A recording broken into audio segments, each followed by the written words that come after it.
Crystal Palace, 98 cars, 150 entrants, destination Australia. Miss World gave some fellow countrymen a beautiful send-off on their homeward trip to Sydney. 10,000 miles of the roughest, toughest rally driving, a marathon event that brought in cars and drivers from all over the world.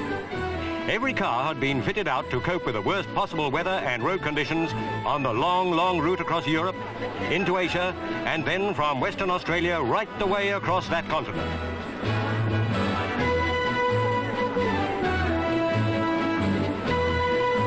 The moment of departure had arrived. Number 1, a Ford Cortina, set the London to Sydney Marathon Rally in motion.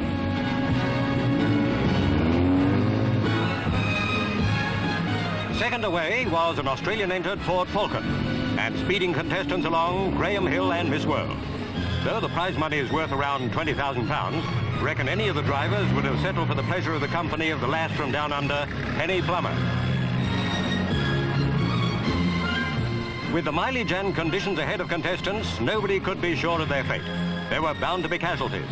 The first, in fact, was in Yugoslavia, when the Vauxhall Ventura of British driver Cecil Woodley overturned. But mishaps were the last thing in the minds of the rally drivers who were Australia-bound.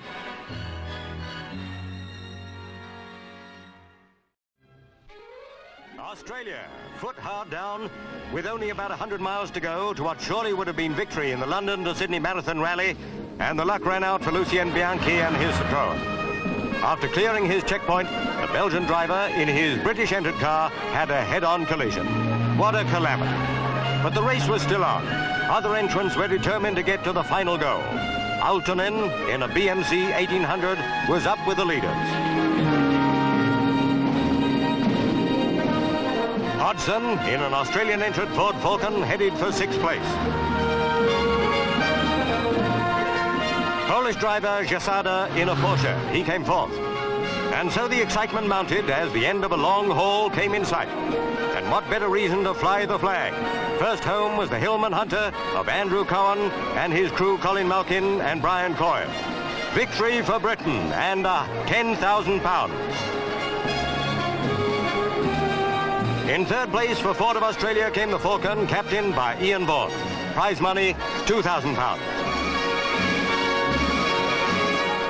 Cars were still coming in after the grueling test. Paddy Hopkirk and his 1800 had battled through into 2nd place to take the well-deserved £3,000 that went with it.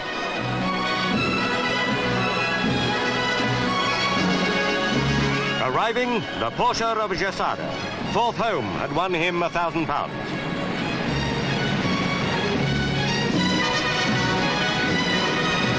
Certainly the most disappointed man of them all was Roger Clark. He'd looked set for victory when suspension trouble robbed him. But others were just happy to have got to Australia. The Land Rover, entered by the 17th 21st Lancers, finished well down the list, but they'd put up a great show.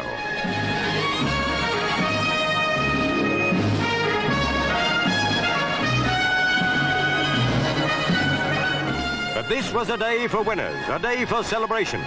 They'd come across 3 continents, battling and beating often appalling conditions. For them, it was champagne all the way.